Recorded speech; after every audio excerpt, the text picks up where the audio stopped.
really cool things with you. So this concept of you've got a website, maybe you're in a position where you've switched websites, 4 or 5 times in the last decade or half a decade even I've seen.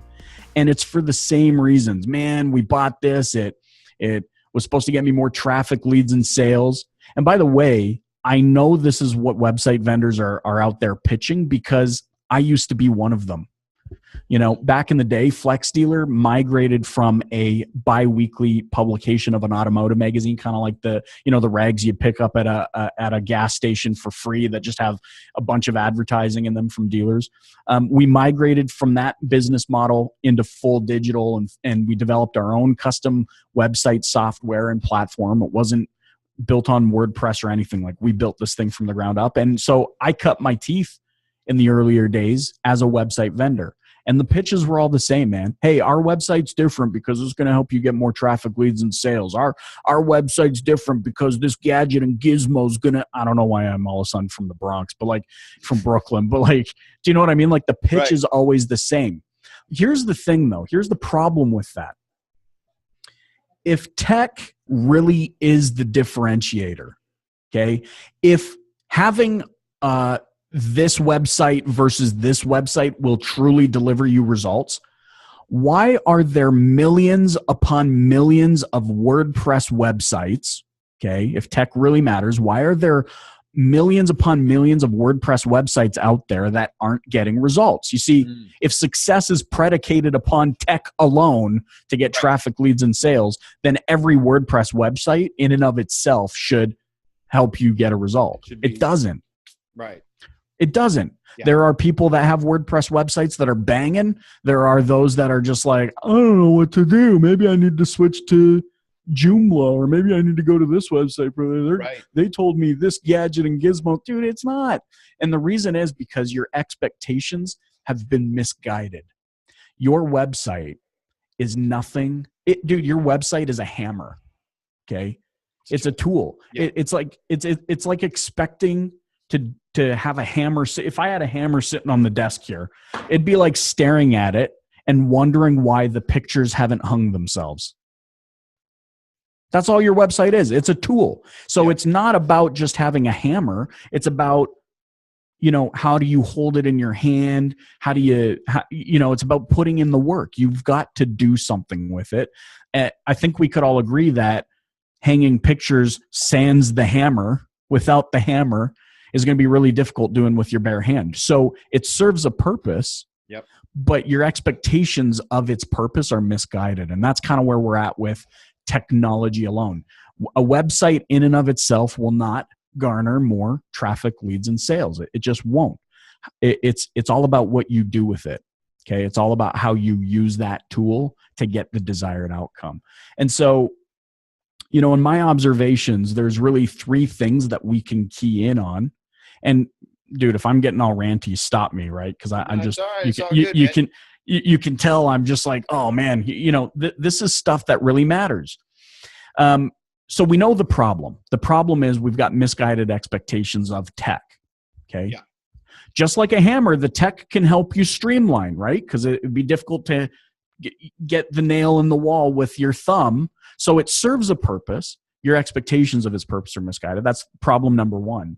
Problem number 2 is we are easily distracted by the new gadget and gizmo of said tech that we're like, oh my gosh, it's going to do this and customers are going to that and it's going to help us do X. Dude, no, misguided expectations again. So problems 1 and 2 are misguided expectations for what the functions actually are. Yeah, that new gadget and gizmo might make some aspect of the buying journey or the customer's experience better, but it's still not going to solve the problem of why you're not getting more traffic, more leads, and attributing more sales.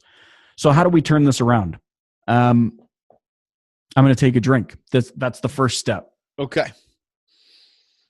First thing is, and I'm going to warn you, some of this stuff is not sexy, okay? It's not shiny object.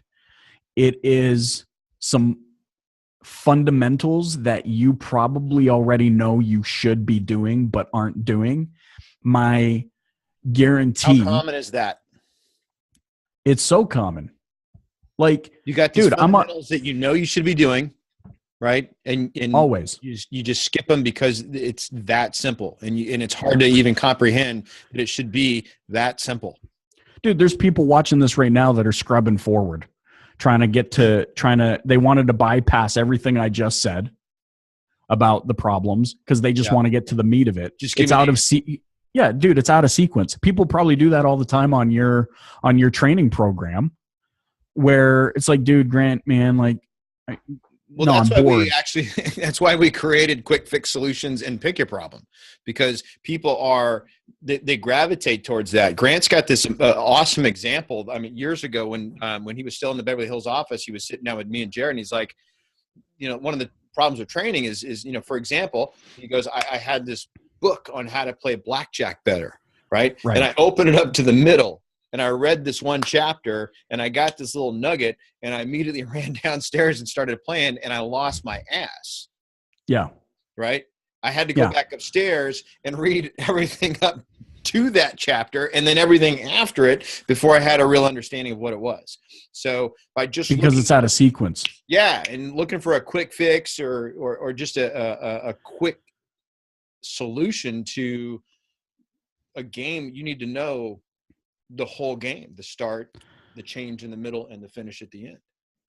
It's funny too. Outside of business, okay, the context of business, we understand this this concept, and we understand why it doesn't work. For example, my wife is a running fanatic. She loves running.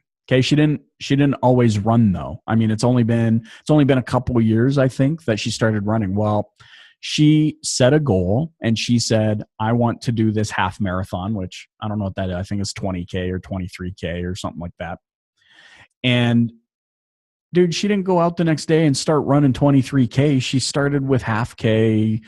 She went on to a K, then she went 3, 5, 8, 10, that sort of thing, and worked her way up over, I think it took her like 4-5 months to really work her way up properly. Also during that time, she invested in herself because there's a guy in town. He's like 90 years old, fit and active as can be. He used to train Canada's Olympic sprinters. He lives here in town. And so he's up at the college at the track. And whoever wants to train to run with him, that's what he does. So she's invested now time to learn how to proper form, how to, maintain stamina and all these sorts of things, posture, so that she can run an efficient 23 kilometers. Okay. And she gets there, but she didn't just walk out her front door the next morning after she made this decision or set this goal. So many people though set goals that way. What do I do to get to 23K faster? And then when they're in their 50s, they wonder why they're bull-legged and hunchbacked. Right. So same thing. So we understand that. Yeah, of course, Cirillo, that sounds ridiculous. You wouldn't run 23K the next day if you've never run a day in your life. Of course not. But in business, why are we always like, oh man, I got to make another 120,000 this quarter. Dude, what? So you set that goal and then you look for shortcuts. Well, I'll tell you what, shortcuts turn into long cuts real quick. Yeah. And then shortcuts turn into long cuts. So yeah, I knew you'd like that because you're Mr. $1 million man over here, the rich man's gym. I'm training for a half marathon in July, and then I'm going to actually run one in October. Oh, so speaking to a perfect example there. Yeah. Okay, so here's what's unsexy. Step number 1.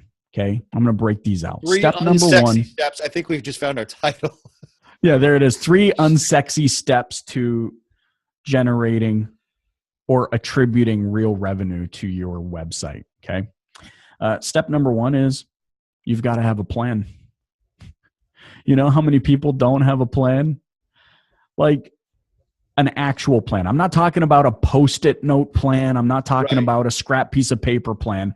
I'm talking about you need to actually have somewhere a living document, okay, whether it's a Google Doc or a Microsoft Doc or whatever, a living document, a living marketing plan that is the aggregation of everything you want to achieve, who your audience is going to be or who you want them to be, the products you sell and that you're going to offer, the actions, the strategy that you're going to take to get from point A to point B, Yep.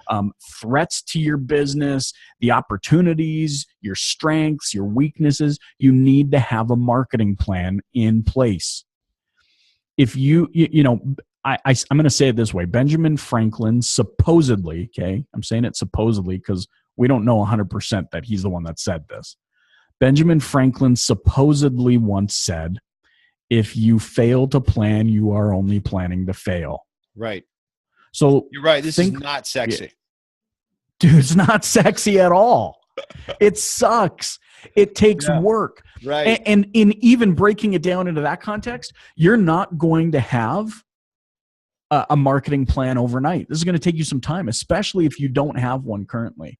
If you do have one currently, congratulations. All you have to do now is jump in there and see if it actually makes sense for what you want to achieve. Tighten it up. So some things in our plan are going to be, number one, where are we at? Number two, where are we trying to go?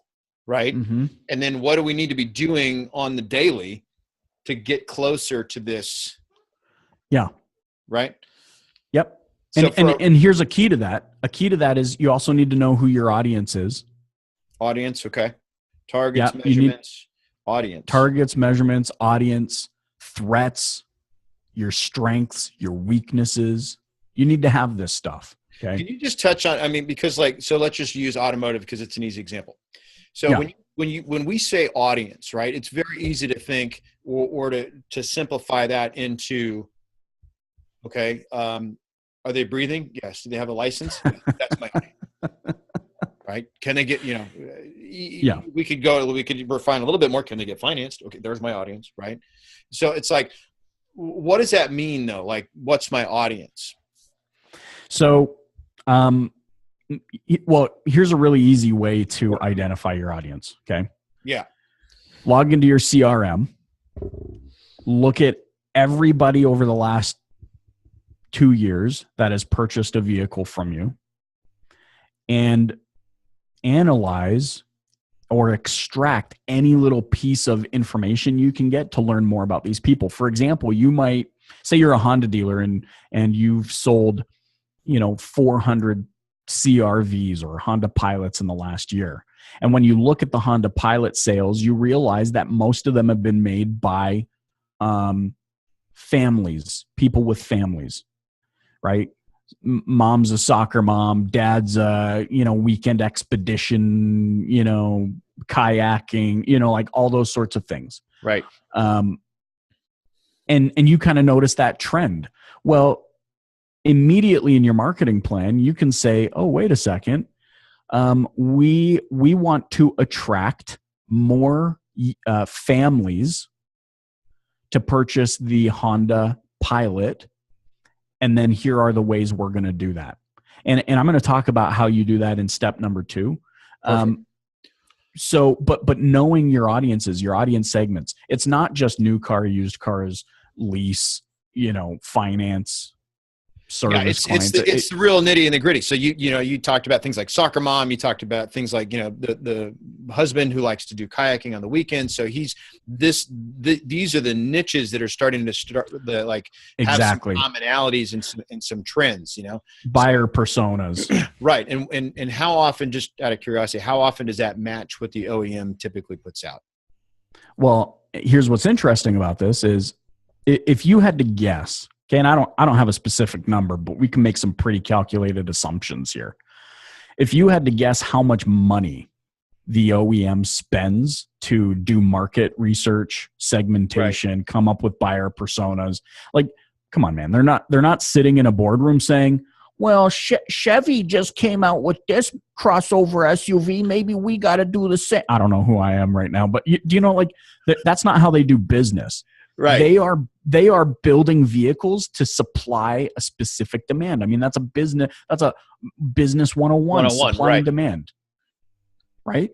Right. So if you don't and the reason I'm asking that question is that a lot of times the CRM is not going to give us that kind of data, because if you're not using the CRM and it comes back properly, to the whole, right? Then you're not going to have that. And so if you're looking at who my audience is, like, where do you, I mean, if you don't know, where okay. So dude, check this out. I'm going to do a screen share. Cause I knew we were going to talk about this. Okay. Yeah. So I'm going to, let me I just think it's really important for a second. It's one of these things that, and I think back, you know, when I was in the auto industry and I'm the internet guy, and like, who am I reaching out to and how do I do that effectively? And, that was a huge like disconnect for me, I think personally. Yeah. So I'll show you real quick. I mean, I love that you brought this up, and I love that I'm prepared for it, because it is probably the easiest thing you can do to figure out who your audience could be or should be. Okay. Yeah. And we'll talk about this in a little bit more detail. No, you don't have to guess, dude. All of this is about eliminating the guesswork. There's so many people just spinning their tires. So like when I said I was prepared, man, I was actually prepared. You see, we got the 2017, and let me know, you can see my screen? I got it. Okay. So 2017 pilot. What do you notice just by looking at this? Man, keep in mind, you got a bike on the roof, you know, yeah. There's a couple dudes in there. Yeah. So, and check this out. Off road. We're not on pavement. Check this out right here. The modern 2017 pilot.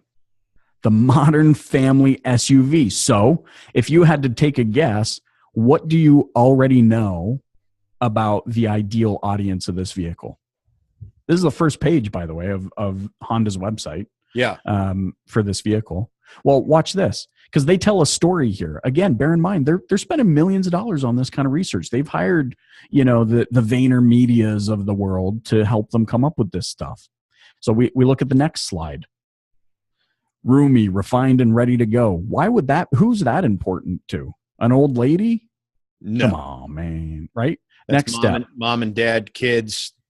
Exactly. A new adventure every day. So we see, you know, so what do they mean by modern family? They obviously mean that this is a family that's got an active lifestyle. They are advocating for active lifestyles and families and activities that families can do together. They are advocating for good experiences as a family, really pulling on the emotional, you know, heartstrings of the whole deal. In other words, insinuating, here's how you will feel when you own this vehicle, right? Yeah. Next slide. Designed to draw attention. Look at the setting, man. It's the same kid it's the same father. It's the daughter. Like, dude, this is the all-American family. You know, active parents, young, hip, modern. The daughter's a cheerleader. The son's probably the quarterback. And it's all emotional. How are you going to feel when you draw attention after your kid just won the football game and your daughter's the hottest cheerleader in the group? Like, I mean, it's really, really idealistic. We're heading to the pizza parlor in our Honda Pilot. Yeah, we're heading to the pizza parlor in our Honda Pilot, even though, let's face it, we all don't eat pizza. We eat kale salad with cranberries. You know, next slide, right? More space. It's a gluten-free pizza. It's a gluten-free pizza. Exactly. I've got an egg allergy. Non-GMO cheese. That's right. More space so you see where we're going. Same family again. Right. Right. So you tell me. Now we threw a dog in the mix too. Did you see that? Yeah, we threw a dog in the mix.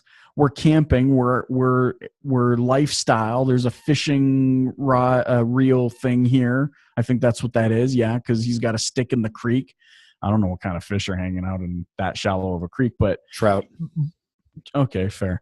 So I'm not a fisherman. So if there's any fishermen hardware companies watching this, that's multiple not how Canadians just rolled in their grave. I want you to know that. Oh yeah. Oh, they're like, this dude's officially not Canadian. Nope. But then after they have tugged on the emotional aspect of this, then they start talking features. Isn't that interesting? They don't talk about features first. No. They get you hooked into the emotion. Now they're talking about plenty of brains with all that beauty. All right, cool. We just activated dad, you know, CarPlay in your Pilot. Cool. Dad, you know, dad stuff. I'm a geek. Accessibility. That's interesting. Maps, timing, you know, start talking to mom. And then that's the last slide. They bring you right back to the beginning. So buddy, like we didn't do anything but look at the homepage, right? Like And now I know exactly who I'm after, right? So so my website, I want to start targeting, pilot drivers. Now I know exactly who I need to be targeting. And you know some of the things that they care about. Now, what's really cool about this is that's the way they've positioned the vehicle. That becomes a target audience. And really cool if you live in an area like me that's in the mountains, that's surrounded by probably 600 world-class mountain biking trails. Yeah. Right? Makes sense? Convenient. So you need to have a plan. I get it, man. It's unsexy. It's going to take time. You're going to feel like you need to rush this deal. Promise me that you will make it through and you will stick to it, because here's the benefit. Okay. There is a scene in Disney's Alice in Wonderland. Okay. Alice is now in the Wonderland and she's walking down this path that forks. So there's a fork in the road and there's this tree right dead center in the fork. And this is when the Cheshire Cat appears for the first time. And I'm summarizing here, paraphrasing, but basically she says, which way should I go? And the Cheshire Cat says, where do you want to end up? And she says, I don't know that it really matters. And he says, well, if it doesn't matter where you want to go, then it really doesn't matter what path you take. That's why you need a plan. Think of how many people are flip-flopping.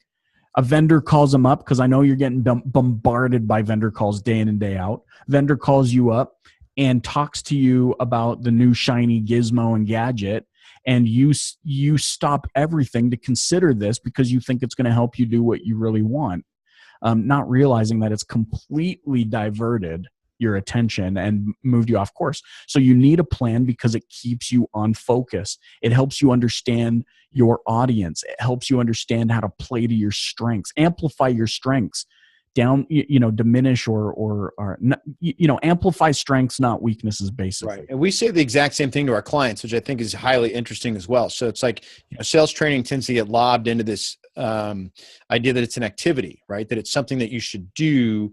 But if there's no process behind it, then it's just random. And then, of course, no wonder you conclude that it doesn't work because you didn't have a destination in mind. So when we're when we're working with a client, it's, where are you at? Where do you want to be? How do you, in the next 13, 18 months using our program, how do you know you got your money's worth? Well, I would need to see this and I would need to see that. And I would need to say, great. Okay. So here's how we're going to train through that. And then here's a training process that you can implement to get you there. And so if they don't have that, then it's just, we're watching videos and taking tests and then it doesn't have, again, not sexy, right? But if there's no plan and no plan for your website, no plan for your sales training, then it's randomized and there's no real accountability in play to, are we getting the results that we're after? And then that's how it becomes very easy to conclude that the website doesn't work or the training doesn't work. And the reality is we didn't have a plan. So we have no way to know if it is or it isn't. Yeah. How can you measure success if you didn't know where you wanted to end up? You might already be there. Right. And that's just such a huge thing to just understand, where do we need to go? So have a plan. Love it. What's number 2? Number 2 is the secret that everyone knows about, but doesn't do properly. And it's a little bit more sexy because it's part pat yourself on the back because you already knew it, and part kick yourself in the butt because you're not doing it properly. The secret, probably the most important thing for generating sales from your website, is summed up in one word: attention. You need people's attention. And I know people are dropping off right now, man. They're going, dude, what? That's the secret? Attention? I'm already spending so much money advertising, and I do Facebook ads and I do Google ads and yada, yada, yada, yada. And the list goes on. And people just dropped off because they're like, okay, no value here. Well, I'm glad they dropped off just now, because they're that same group of people that spin in circles. They're the group of people that sit in a rocking chair lots of busy work, lots of motion, no movement. And 10 years from now, they wonder why they're, freaking greeting people at their local department store. So I'm glad they're gone, because now those of you that are still here can hear what I'm really about to say here about attention. The fact that you're advertising and you've got a website and you're, have a Facebook page, it doesn't matter, because 9 times out of 10, the way you are trying to get people's attention is disruptive and it's getting ignored. And here's what I mean by that. What I mean by that is, if we had to go to Facebook right now, what would we see in our newsfeed from car dealers? We would see advertisements about price. We would see advertisement about finance options. We would see car sales people that force their clients to hold up the sign that says "You should be here." Right. Thanks to Mrs. Smith for, dude. How does that help me? Okay. So it's like those old license plate frames back. I don't know if you had them up there, but there was I forget the company name, but the license plate frame that they had on their car would say "Stolen from," and then the name of the dealer. It's the problem with it is it's busy work, and busy work is the best liar, because it makes you feel like you're doing something, but you have not moved anywhere. And that, like the rocking chair, that's the best analogy. So, guaranteed how many people and look, I'm speaking from experience because I've been here in the past. Yeah. You post something on Instagram and you get 200 likes and you're like, I'm the cat's meow. Likes, man. Likes aren't money. Right. Can't cash a like. You can't cash a like. So they're out there.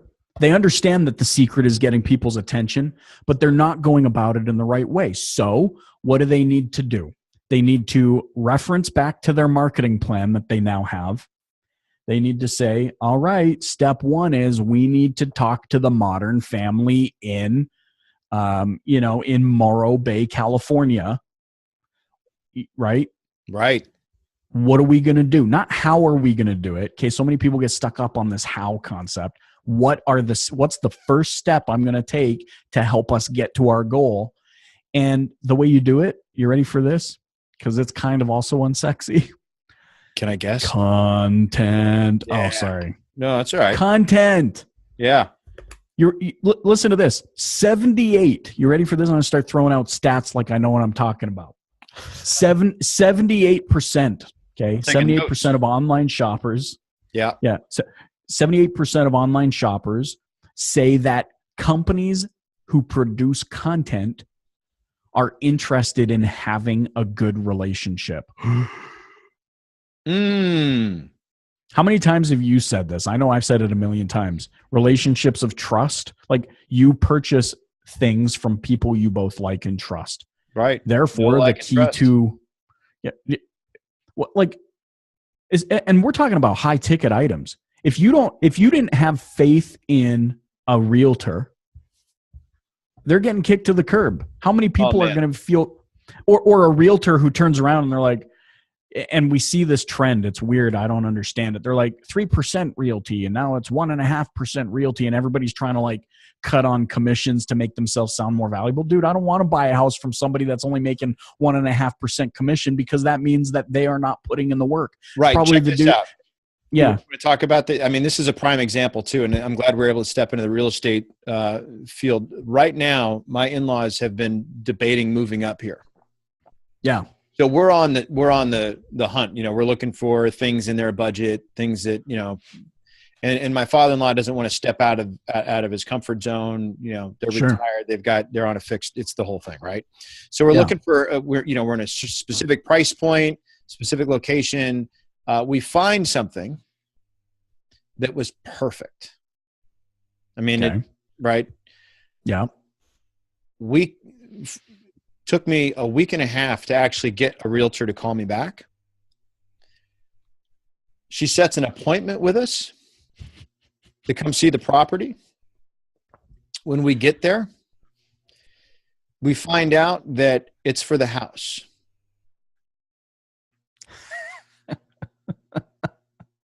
The price is for the house. Oh, no, the lot's owned by somebody else. You'll have to negotiate that separately.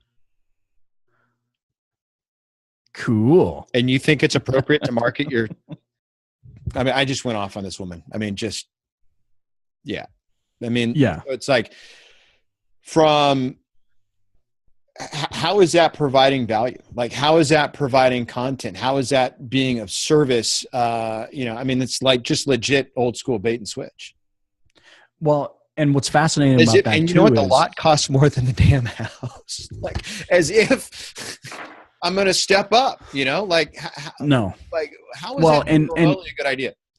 Yeah. Well, and it goes along with this. If you wanted to, it wasn't the realtor and it wasn't the company that attracted you to this thing. It was what you believed was, lining up with all of your expectations. Right. So now guess who we're working with? So here's the moral of the story. So as I'm searching through, debating whether or not I want to blow this woman up on every social platform and ruin her career, I stumble on an article. Yeah. Right. A blog post, like effective, how to search Zulu and not get screwed or something to that effect. I forget the title of the blog post, but it leads me back to a realtor. And now we found somebody. Yeah. Interesting how that happens. Yeah. And what's even more interesting about this too is, well, I shouldn't say more interesting. That was really, that really demonstrates very clearly,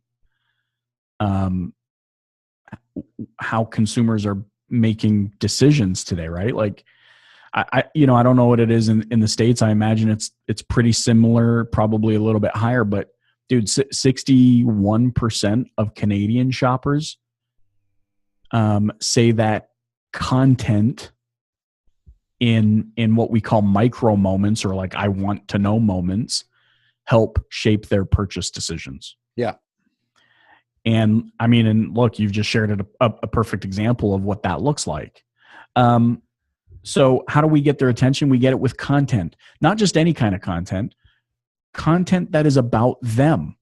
See, we had more people drop off when they heard me say content. They're like, I'm already doing content. Yeah. But if any of them, if we had the ability to have any of them call in and show us what kind of content they're doing, I bet you anything they are counting the social posts of you should be here and the Instagram post of you should be here and the blog post that says check out the 2015 Camaro we just brought in on trade. They're counting all of that as content, and it's getting ignored, and it's not giving them the results they want because nobody cares. It's all about them as the dealer, right, when it needs to be all about the consumer. You see what you just talked about, how to, from an automotive standpoint, what would be some classic examples? I know, like when I was in the last brand I sold was Buick, GMC, Cadillac. I did a video on how to pair a Bluetooth phone to a GMC Terrain. Yeah. And I got people from all over the country on that video. Like, I got a call from a dude in Ohio. He's like, hey man, saw that video. I work for Verizon. Totally saved my butt, man. Well, what's genius about that play is it appeals to post-purchase shoppers, but also simultaneously increases loyalty to the point where they will want to refer business. Yeah. Right. Here's an example of a high level search. How many people do you think are actually going online and typing in 2017 Honda Pilot versus the top safest crossover SUVs on the market? This is where people start. We always, the reason why the reason why content today isn't working is because, and advertising and anything we're doing to try and garner attention, the reason it's not working is because it is all focused on the same phase of the buying process, the decision phase. Yeah. Go ink up. That's why it's all about pricing. It's all about finance rates. But buddy, like, I'm not interested in any of that stuff until I've figured out what I want. And so dealers are waging a fierce battle, spending more and more and more money to try and get attention from people who are already making a decision. In other words, you're spending most of your ad budget and most of your marketing budget trying to get attention from people when it's too late. Right. So like one of the stats we know for, especially in the auto industry, is that by the time a consumer gets to either your website or gets to your dealership or your store, they're about 57% of the way done. Right. Yeah. And then there's another statistic where, most consumers now physically show up at 1.2, 1.4. That the point is randomized based on who's quoting the study. But the reality for me is that, man, if you're the 0.2 or you're the 0.4, you screwed up. Big time. They're legitimately basically done by the time they physically show up, or by the time they engage in a company. They're 50% of the way there. I'm in the market for a car. I've got it narrowed down to 2. I'm 57% done. Right. And for me, it's not even about the money at this point. It's, do I go convertible or do I get a sedan? And I've got it down to one or the other. It's like, whoever is now providing me the value that I need, because that's really what I'm looking for. I'm looking for a salesperson. And you had to do it on your own. Like you had to go 60% of the way by yourself, left to your own devices. Right. How does that make any sense? So we go to these conferences and we talk all about, oh, actually, this new gadget on your website is going to help you drive in more qualified traffic. How? What's it going to do? Because if I'm telling you right now, if it's not going to produce content that they care about, that answers their questions, that's useful to them and helps move them through their decision-making process or their path to purchase, then it's not going to help. Right. What it's going to do, what it's going to thing on a whole other episode on effective content creation.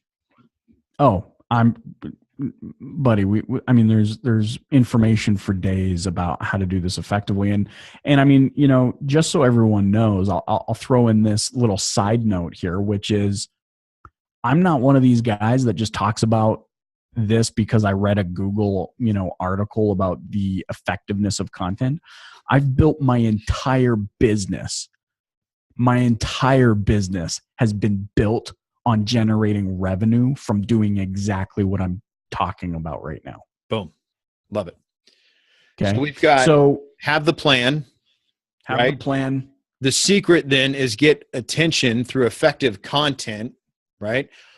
Relevant attention, I think would be meaningful attention. Yeah, meaningful, exactly. Right. Yeah. And then number 3 comes down to, you ready? Yeah. Flow. What's your flow, man? What are you doing? Like kiss my grits flow, or maybe we change the word. The path you take them on.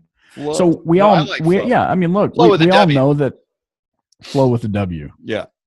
Flow rider. It's like we all know that there is a path to purchase. We all know that there's a buying funnel, a sales funnel, whatever you want to call it. We know what the phases are, right? Attention, like breaking them down real simple: attention, consideration, decision, right? Purchase, right.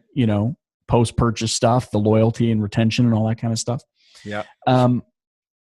So we need to create content that flows them through this journey. We want to virtually take them by the hand and lead them reputably, trustworthily through the flow. So for example, if we know Yeah. You haven't used the word funnel yet. Why not? Because I think it has the wrong content. Like people are really good at seeing the tip of the iceberg above the water without understanding the context of what's going on underneath. And the reason I don't use the word funnel is because it automatically turns us all into salespeople. And don't get me wrong, in the context of what we are talking about, no. In the context of what we're talking about, we don't need salespeople. We need people that are interested in somebody else. So if you look at that, like, I would argue that Cardone training doesn't turn you into a salesperson. It turns you into a person. A better communicator. A better communicator. Yeah. It's not about, like, when's the last time you were sold something? Like, somebody had to sell you on, like, I believe if somebody has to, like, sell you on something, it probably wasn't that good. Right? But if you can communicate value, you're not a salesperson. You're just a good person trying to enrich and enhance somebody's life. So the reason I shy away from the word funnel is because it automatically makes the fangs grow. People get money hungry. And what I'm trying to convey here is the way that you generate more money is by being a good person first, caring about them first. We get the warm and the fuzzies when we hear people like the late Zig Ziglar, right? Help as many other people get what they want, and you'll have everything that you want. Want to make a million, help a million people, right? Yeah, we go, oh, that's sexy. Dude, no, this is what it really looks like. This is what it really looks like, is helping people get what they want. The whole thing, like everything that you do in your career is to help people get what they want by training and educating them and helping them reach higher and be better communicators and how to convey value better and what it is that they sell. And you teach them how to believe, like, you got to believe in what you're communicating or what you're conveying value in order to compel people, not what's the opposite of compel? To convince. I don't, dude. I went into the parking lot of the hardware store, and there was this guy selling this like magic spray, like waterless car wash type spray, where it's like, you'll never have to wash you spray this on and buff it with this thing and then buff it out with that thing, and you won't have to wash your car for like 8 weeks. And I was like, really, like, convince, demonstrate, old school stuff, right? Yeah. I bought 2 bottles of this crap, and then I realized something. I don't like washing my own car. Do you come with it, buddy? Right. He could have compelled me by saying, had he changed his communication methods and said, hey, how old's your son? He's 7. You guys look like you really value work. We do. Washing the car is one of the earliest things my dad had me doing to really start teaching me the value of work. That's really interesting. My dad did something similar. Well, there you go. So what we're talking about today is not you buying this product. We're talking about how to teach your son the value of work by getting him to do something he can't screw up, like wash the car. Right. So it's about, so for the people, so we're still selling, right? So, of course, if we're coming back to a website, right? So we've got this plan in play, right? We've got the correct content. And then now we need to, the content and then the flow and the path needs to be about delivering value that is not just about buy the product. So if it's a car, it's a supplement, it's a house with no lot. If it's those things, then are we moving it in a direction that addresses the real picture? Right? Because, right, in this case, the family outing, if we go back to the Honda Pilot, right? The camping trip, right? If we go back to my example, my in-laws being closer to my wife, and that makes everybody happy, right? That is what's being bought right now. Yeah. Not a house, not a pilot, not waterless car wash stuff. It's my son learning values, right? It's my in-laws being closer to us. It's family outing, post-football game togetherness, bonding. Totally. So that's what's being sold here, not necessarily 4 wheels and a bunch of aluminum, plastic, and steel.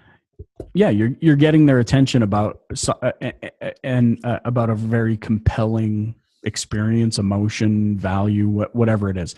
And the way we do that is by just keying in on the phases of their journey. So, for example, if we know that people top of, using the terms, top of funnel are not looking necessarily for prices because they haven't figured out what they want yet.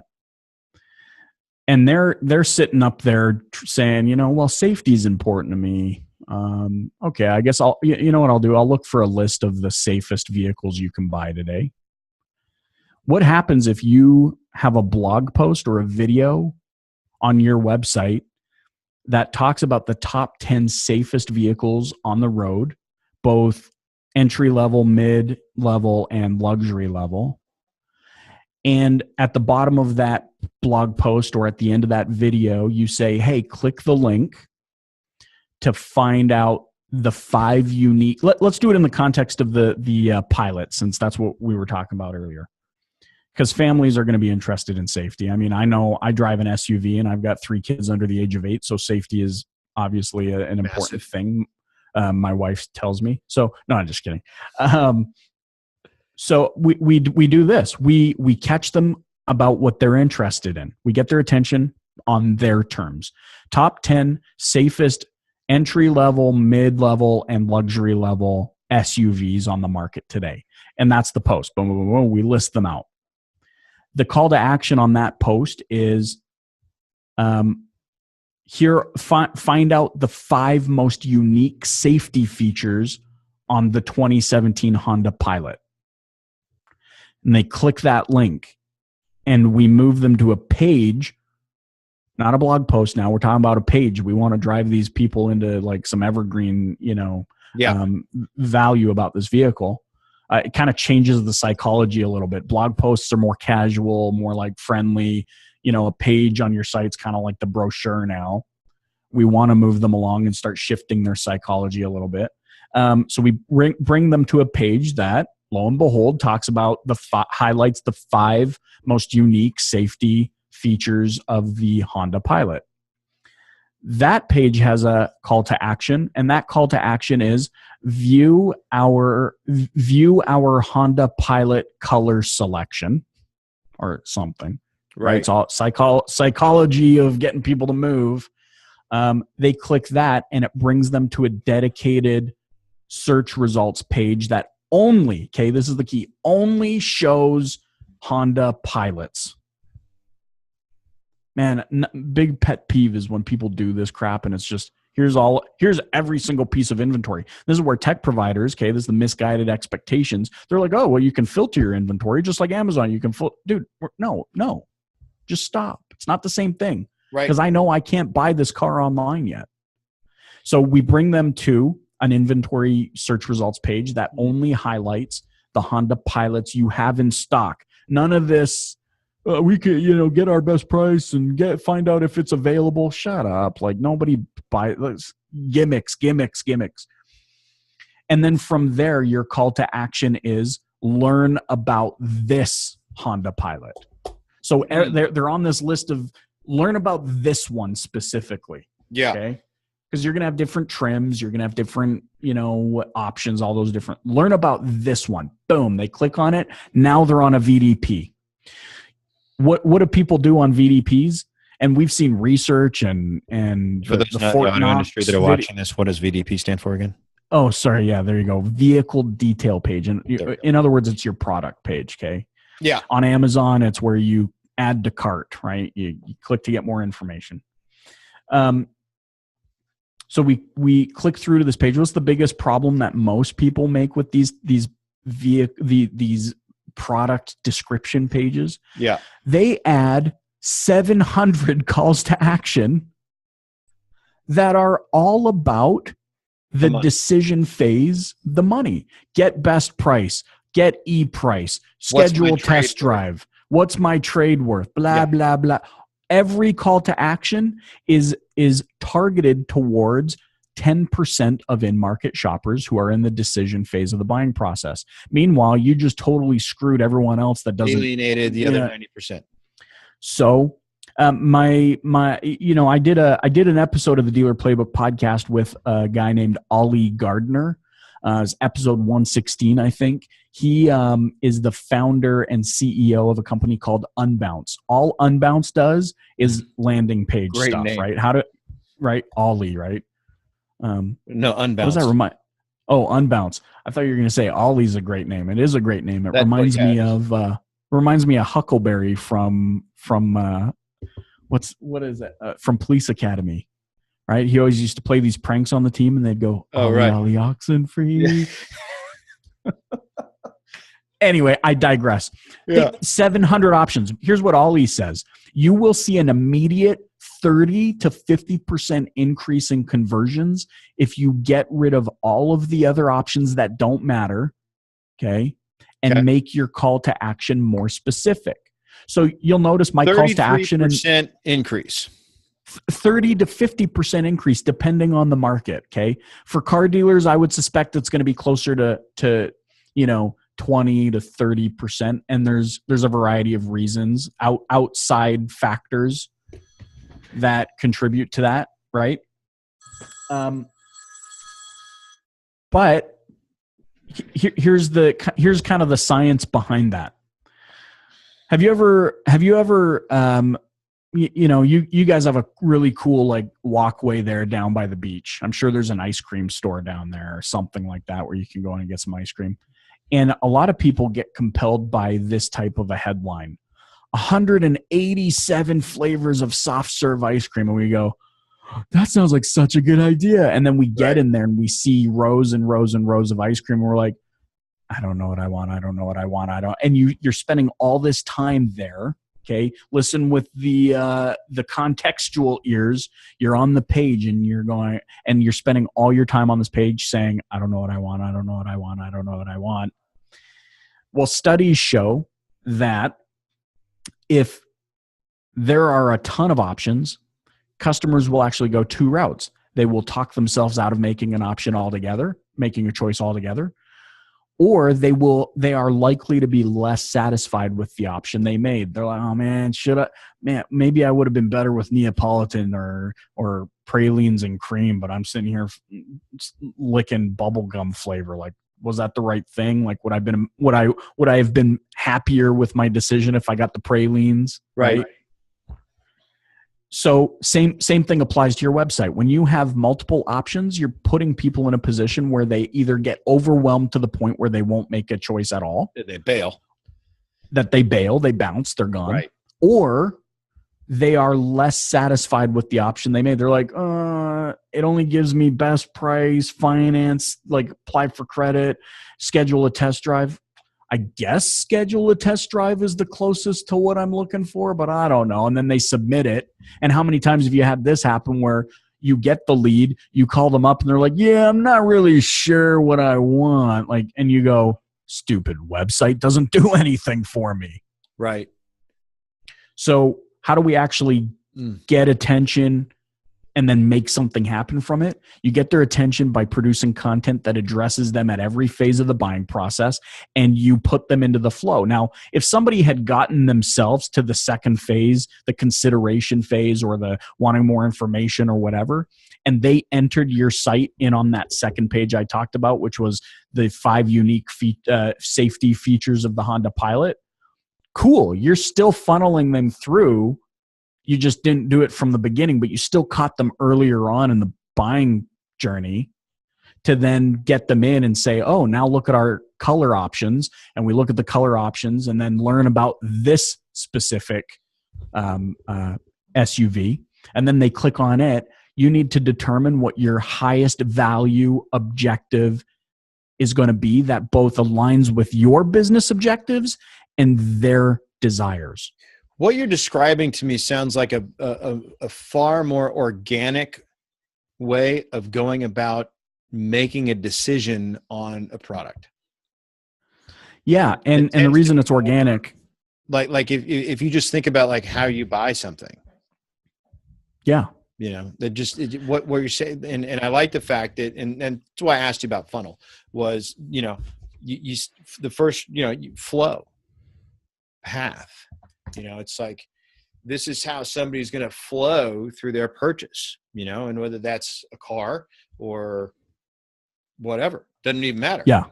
Yeah. How do we flow through the purchase, and how do we arrive in the actual, see, a lot of people think the communication cycle starts when the lead gets submitted, but the reality is the communication cycle started at Google. Yeah. It started at Google. What is it, like 45 days ago? Yeah. You're late to the party, man, by 45 days. We're all really, really late. And so, and that's one of the things that I try and impress on our clients is that, man, you have to respond like yesterday. Legitimately, you should have preempted the call before he even submitted the quote request, and a prime example on that is just recently, I mentioned I'm in the market for a car. The brands that I want, because I'm a little bit in the sticks out here, right? So the brands I'm interested in are 2.5 hours south of me. Yeah. So I submit some information because I wanted to pop in. I was going to be passing through on a Saturday. I wanted to pop in, take them both for a drive, and then figure it out, and then do something. Nobody got back to me.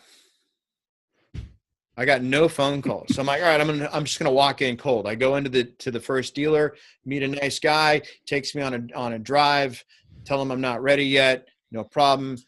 He does offer to put numbers in front of me, which I declined. But the fact that he did was cool. I leave. Yeah. The next morning, the internet manager calls me.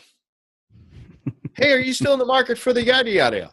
I'm like, really? So who's been digging in the CRM and go, oh, that's my guy that I haven't called in 7 days. Yeah. So I was cool. I didn't I wanted to call him out, but you're like, actually, I decided I'm buying a horse. Yeah. I can find more information about how to buy a horse online than cars. But yeah. I mean, no email, no, I check spam, right? No email. Yeah. I got an autoresponder. No phone call, no video, no, it was like, wow, man, and I just, I wonder if they're sitting there thinking, the website doesn't produce, these guys are all strokes or whatever the deal is, the leads are weak. Yeah. Well, and let me just say this. If I had to recap all of this, the brilliance of it is you get to know your audience in much more efficient ways, right? Deeper into their lives. And the value of that is that you'll then know how to talk to them and what to talk to them about. The second thing is getting meaningful attention by producing it, like supply and demand. It's so important. They want, dude, customers today have an insatiable appetite for content. So give it to them. Okay. Yeah. Supply the demand on their terms about the things they care about. Okay. And then the flow. And I want to add a little bonus here because I know a lot of people are talking about Facebook ads. If you're thinking about Facebook ads, definitely yes. Only if you're going to promise me you do it this way though. Because think of how powerful, okay? Facebook's partnered with 3 of the largest data. Did we say data or data? I can't remember. It's tough speaking Canadian and American in the same meeting here, but both worked in the Goonies, so I think it's okay. There you go. There you guys. Facebook has partnered with 3 of the largest data providers on the planet. That means with more ability than ever before in our history, can you get your message in front of the right audience at the right time in the right place in the right way? And so to get in front of this flow concept, a really cool flow would be to advertise that blog post about the 10 safest, entry level, mid level, luxury level SUVs. And you go and you target it to modern families who are interested in safety, who enjoy little league, who whatever. You target them, you get them in. The call to action brings them to the second page that's about now specifically the unique safety features of the Honda Pilot, which is what you sell, or Chevy Avalanche, or whatever the models are, right? Right. Versus best deal in town. We got the best deal on Honda Pilots in town. Cool. Now what? Yeah. What? Why do I care? What's the Honda Pilot all about? Especially if you're not even there yet. And how did you even show up? Right. So yeah, totally. And so it's not like you have to sit here and just wait for a year for all of that content to rank organically. Although that's a real power play here, real long-term evergreen, content is so powerful because it's evergreen. It lasts forever. Yeah. Right.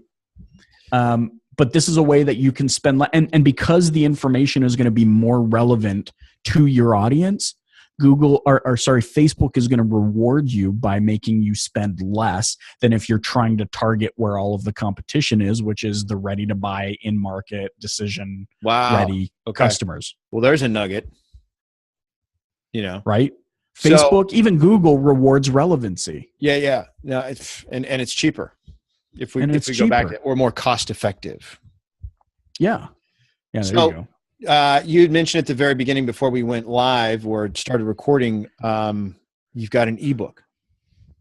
Dude, so yeah, let me just show you this real quick. So one of the things I wanted to do is capture in even more detail than we've talked about today, a strategic plan that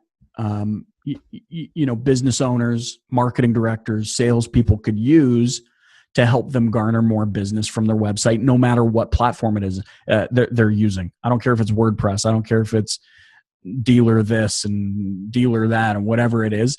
They will be able to take what they learned from this ebook in a very step-by-step fashion, apply it to start seeing some immediate wins. So what I want to do is just show you a little bit about what I got going on here. I mean, it's not quite done yet. I'm putting the finishing touches on it, but dude, we've got so much content in here about this topic, how to get sales no matter what website platform you use.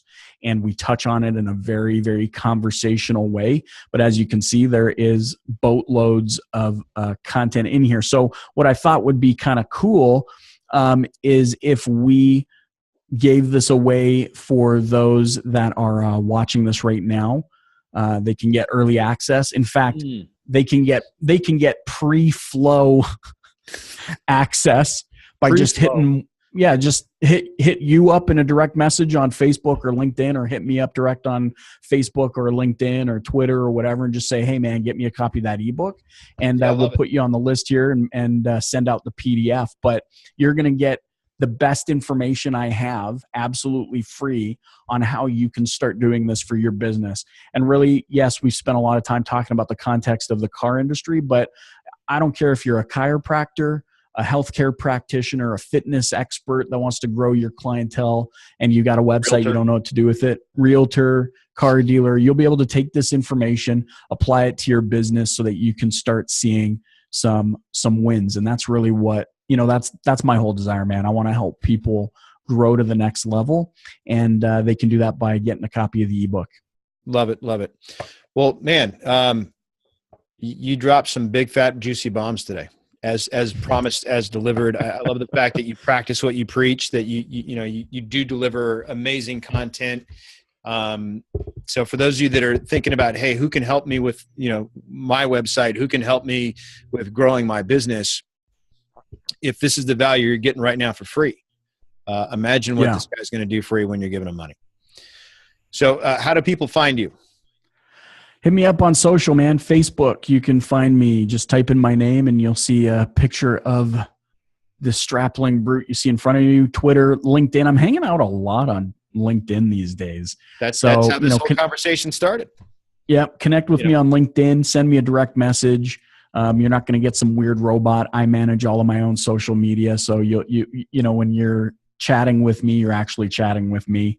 And I just love helping people, man. The other night, it's like 10:30 p.m. Somebody hit me up in a direct message asking me, what they could do to help further their career to the next level. And that turned into like an hour-long live chat message of me just sharing some advice and helping any way I can. So beyond the money, man, I think that's really the important thing I want people to understand, is that I'm here to help, and I want to help you do some heavy lifting, and the advice and the help and the value will always happen whether or not there's ink. Love it. Service is always senior to selling. It's a core principle of ours, and I know it is of yours as well. So thank you very much. If you guys, for those of you watching, if you've got questions about what we do over here at Grant's office, feel free to shoot an email out to me, david@grantcardone.com. We can help you with all your sales training needs. Typically, we'll get you a 15 to 30% production increase. We'll do it in the first 90 days. And we got a formula for that. And what's cool about our formula as well is that it works whether you do business with us or not. So if you want to know what the formula is, reach out to me as well. Thank you, Michael Cirillo from Flex Dealer, for hanging out with us today and delivering some amazing content. And whatever we can do to be a service to you all, we're both here for you. Thank you, guys.